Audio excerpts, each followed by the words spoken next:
The Buddha's most essential insights about how criticism, discontent, and reactive attitude create suffering within ourselves more than in others.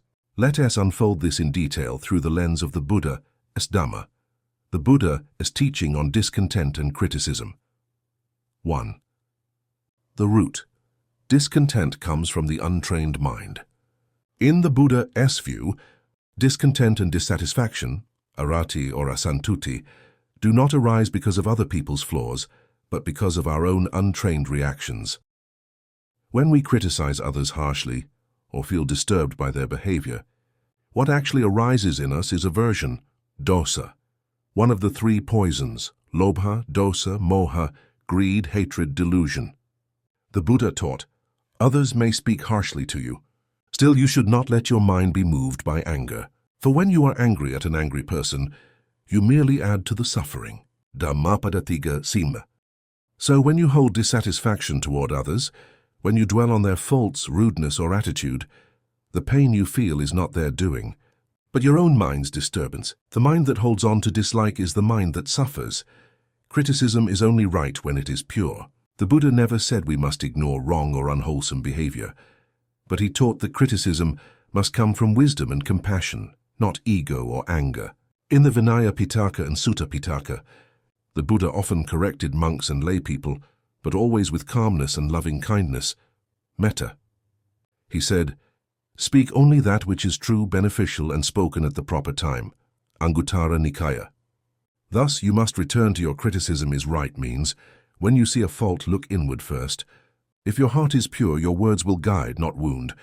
But if your heart is clouded by irritation, even your truth becomes poison. Discontenting others is misery for yourself. This line reflects a deep karmic truth.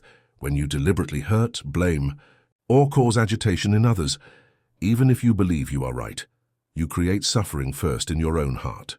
Anger and discontent are like drinking poison and expecting another to die. The Buddha compared anger to holding a burning ember. You are burned before you can throw it. He said, if a man speaks or acts with an evil mind, suffering follows him as the wheel follows the foot of the ox. Dhammapada 1. So when we discontent others, that discontent circles back to us, immediately as mental unease, and later as karmic ripening. The Buddha's path of inner balance. The Buddha taught equanimity, upekkha, as the cure for dissatisfaction. Instead of reacting with criticism or discontent, one should cultivate mindfulness, sati, seeing clearly what arises without judgment. Compassion, karuna, understanding others' actions as conditioned by ignorance just as ours are. Wisdom, panya, knowing that no one truly controls another. Peace comes from self-mastery, not blame. Let none through anger or ill will wish harm upon another. As a mother would protect her only child, so should one cultivate boundless love toward all beings. When we practice this, we stop sowing new seeds of unhappiness.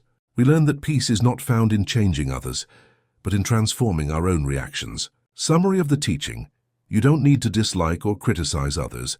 Their behavior is their karma. Your reaction is yours. Right criticism is gentle, timely, and spoken with compassion, not irritation. Discontent toward others poisons the heart. It brings misery to you before it ever reaches them. Peace arises when you train your mind to see others' faults without hatred and your own faults without shame. True freedom is when no one's attitude can disturb your inner serenity.